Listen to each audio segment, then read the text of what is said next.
Coucou les copains, est-ce que vous avez déjà joué à Dragon Slayer? Ou plutôt, est-ce que vous avez déjà vu Dragon Slayer? C'est très connu sur YouTube, notamment grâce à Joueur du Grenier. C'est à mi-chemin entre court-métrage animé et jeu vidéo. Et oui, je sais aussi qu'une série animée existe, mais c'est bien du premier jeu dont on va parler.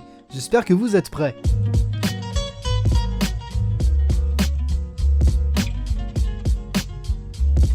Alors, on va quand même commencer par un tout petit peu de contextualisation. L'âge d'or de l'arcade est le nom communément employé pour définir une période de rayonnement culturel du jeu vidéo, le plus souvent admise entre 1978 et 86. Une décennie débutant communément avec la sortie de Space Invaders et s'achevant au déclin économique des salles d'arcade en Occident et au profit des consoles de salon émergeant à cette période. Dans les faits, ces 8 années de succès trouvent racine au Japon, où sous l'impulsion du miracle économique et au lendemain du second choc pétrolier de 79, le pays verra son industrie évoluer vers le secteur de l'électronique, où il entrera effectivement dans une situation d'hégémonie sa race via des sociétés comme Sony. On dénote alors l'explosion du domaine du jeu vidéo, à l'image d'une multitude de firmes obtenant une position dominante sur le marché en moins d'une décennie, comme Taito, Namco ou bien Nintendo. C'est de cette compétitivité que naîtront entre autres une grande variété de titres et d'icônes mondiales comme Pac-Man en 80 ou Mario en 81. Aux États-Unis et dans le reste du monde, la plupart de ces œuvres sont distribuées par des sociétés américaines concurrentes comme Midway ou Atari et rencontrent un succès croissant. On parle alors de l'essor du jeu vidéo à travers le monde, à l'image du mythe de la pénurie de pièces de 100 yens au Japon, parce que oui, c'est un mythe, voire carrément d'une hégémonie culturelle se basant sur l'inclusion de thèmes récurrents du jeu vidéo dans des arts comme le cinéma ou la musique, à l'image par exemple de l'esthétique du film Tron ou de la musique Pac-Man Fever. Ça c'est pas un mythe ça, et j'adore cette chanson. Le jeu vidéo représente alors un secteur foutrement rentable, prompt à la compétitivité et par conséquent à la course à l'innovation. On notera du coup à cette période l'inclusion de technologies émergentes dans le but de créer de nouveaux jeux vidéo et de nouvelles expériences, à l'image de l'utilisation du laserdisc.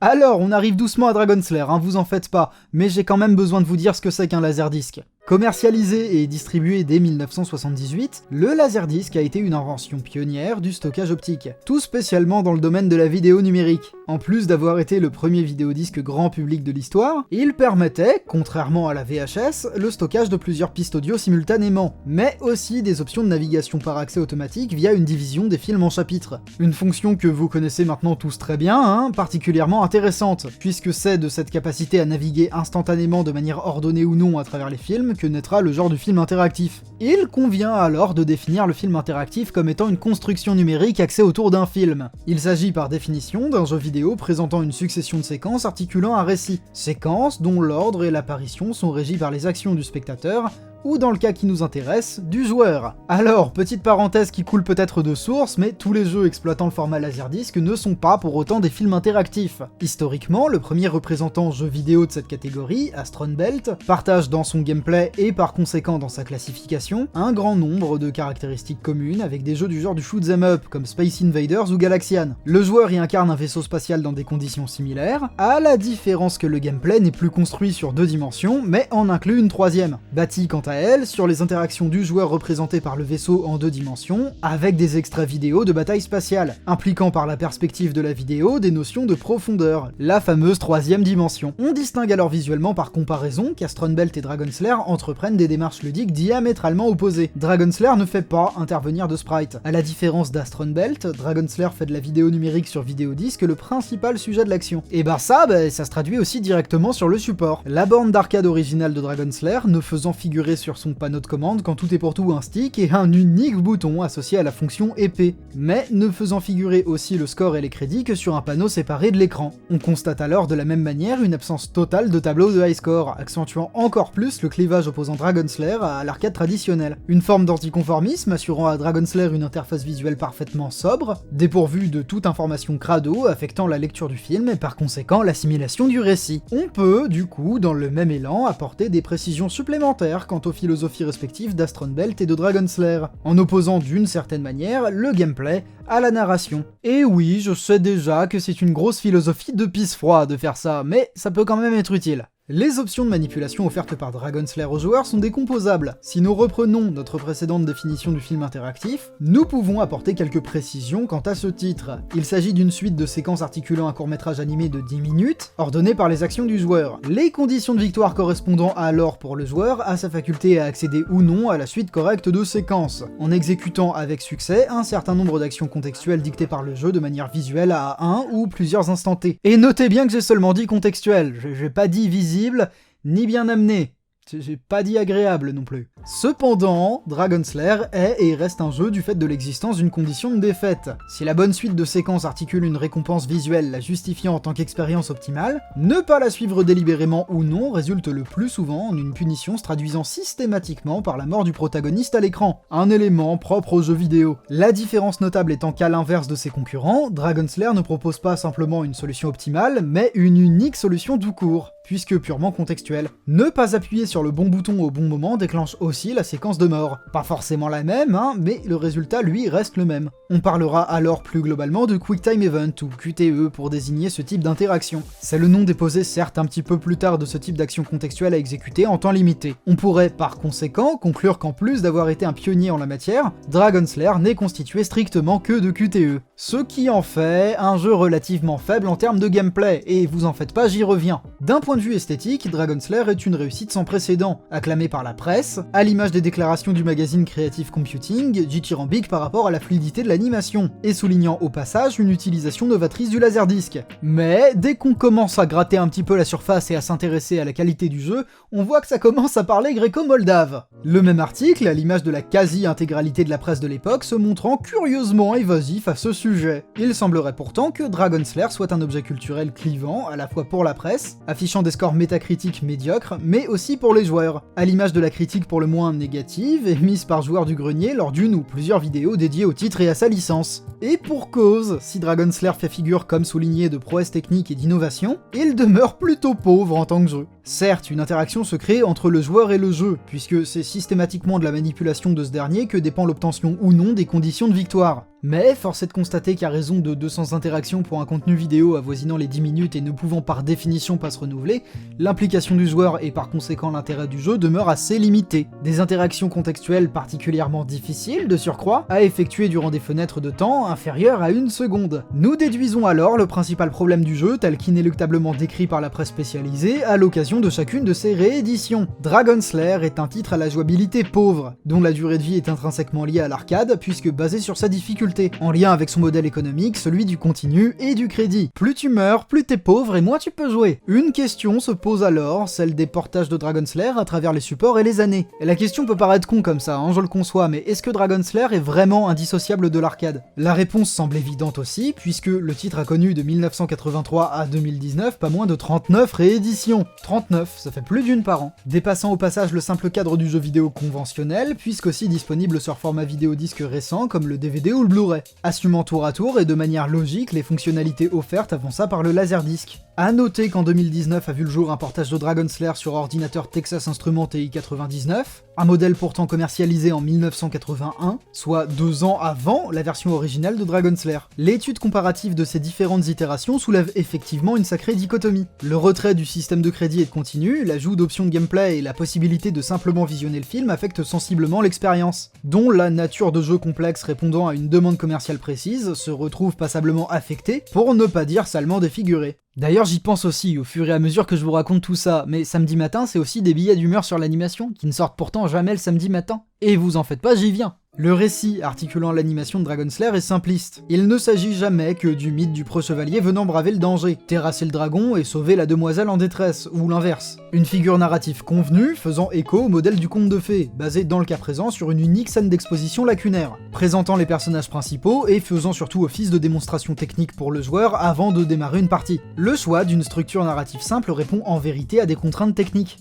L'arcade se voulant d'un modèle économique basé sur un maximum de très courtes sessions de jeu. Nous pouvons alors décomposer ce qui constitue le cœur du récit. Une situation de départ et un dénouement séparés par des épreuves qui constituent la colonne vertébrale du jeu. Et ça c'est rudement pratique, parce qu'on peut en déduire les fonctions des personnages. Dirk est un avatar ne bénéficiant que d'une caractérisation minimale, puisqu'il est la représentation du joueur. Là où, à l'inverse, Princesse Daphné est une récompense, et est par conséquent ultra sexualisée, mais aussi dotée d'une personnalité et d'une voix. De par son univers médiéval fantastique narrant une power fantasy comme de par l'emploi de son bestiaire et de sa mythologie, Dragon Slayer est assimilable au genre littéraire de la fantasy. Moins vaguement, son modèle narratif faisant figurer un protagoniste avançant à travers une aventure interactive contribue à faire de Dragon Slayer une œuvre particulièrement proche des livres-jeux, et tout spécialement de la série des livres dont vous êtes le héros, particulièrement en 1983, soit une année après l'apparition de Le Sorcier de la Montagne de Feu, premier livre de la collection Défis Fantastiques, connu pour avoir popularisé le genre. Et vraiment un super putain de livre, duquel j'ai quand même perdu mon exemplaire et c'est rudement dommage pour la vidéo, mais jetez-y un œil si vous avez l'occasion.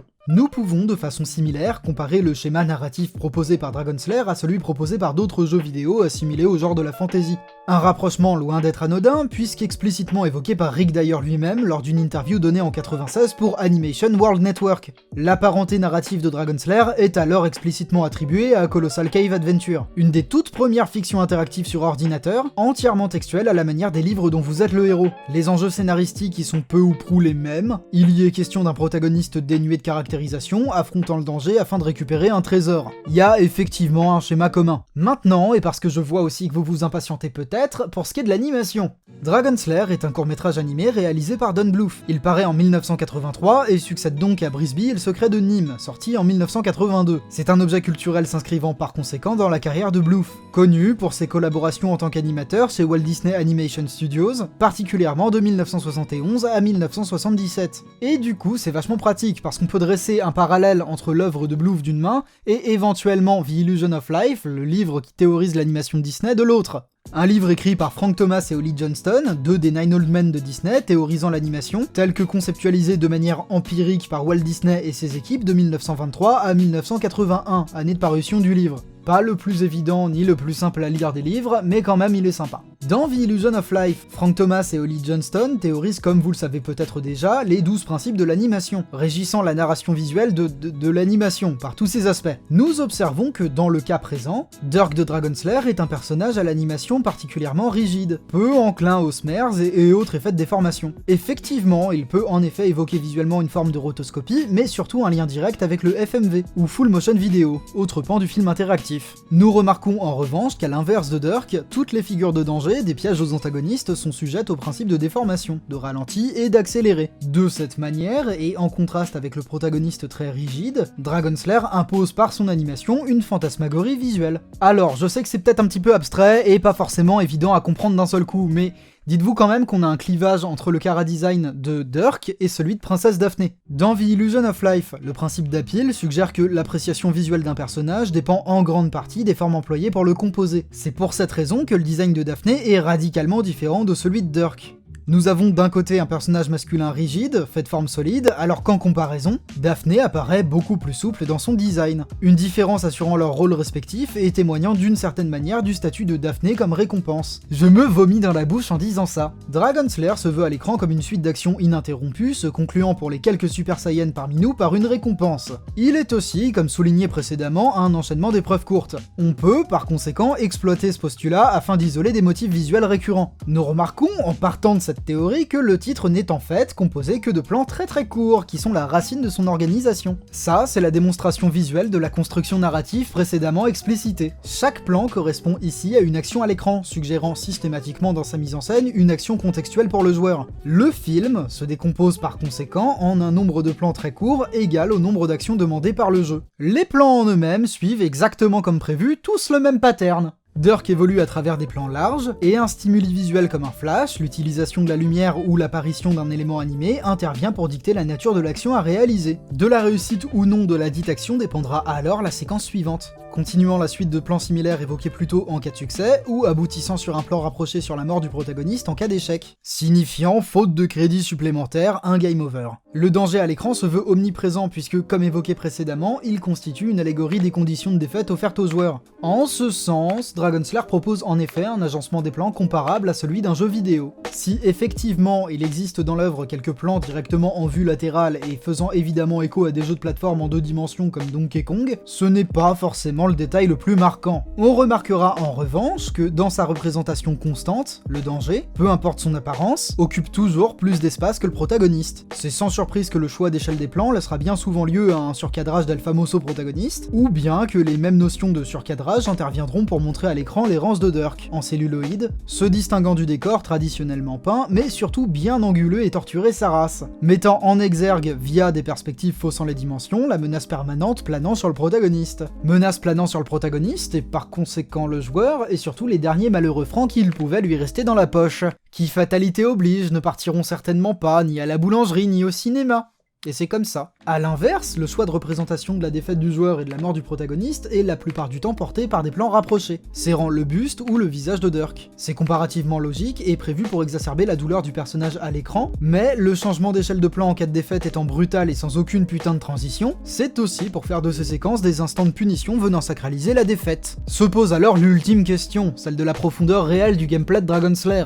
Est-ce que ce que je fais avec les commandes, ça correspond vraiment à ce que je vois? Si là encore la réponse peut sembler évidente parce que c'est bel et bien des actions du joueur que dépend le dénouement du jeu, Dragon Slayer ne constitue-t-il pas une dissonance? C'est en tout cas ce que laisse penser la présence du score précédemment évoqué, ne correspondant pourtant concrètement à aucune fonction particulière dépassant le cadre de l'expérience sociale, ni aucune récompense de la part du film en lui-même, puisqu'aucune forme de variation narrative n'en dépend, y a pas de fin secrète. De la même manière, nous nous retrouvons, comme ont pu l'indiquer joueurs et journalistes, parfois devant des échecs ludiques. Le film ne parvenant pas, par sa seule mise en scène, à pousser le joueur au bon choix d'action. C'est de ce constat que naît en effet une dissonance. Une caractéristique unique à Dragon Slayer en 83, l'érigeant en pionnier de la connerie et de la frustration. Et oui, effectivement, j'y ai peut-être un petit peu trop joué, c'est peut-être hors sujet, et je devrais retourner écrire sur des séries plus conventionnelles. Mais bon, cette vidéo est maintenant terminée, abonnez-vous, partagez-la, et n'oubliez pas de lâcher des commentaires, ça m'aide pour le référencement. Alors oui, c'est très différent de ce que je fais d'habitude, pour la simple et bonne raison que j'avais pas de texte sous la main.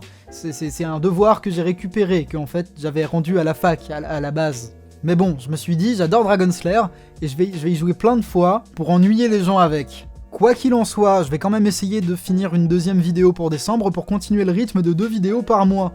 J'espère que ça vous plaira. En attendant, je vous dis bisous tout doux. Bisous tout doux.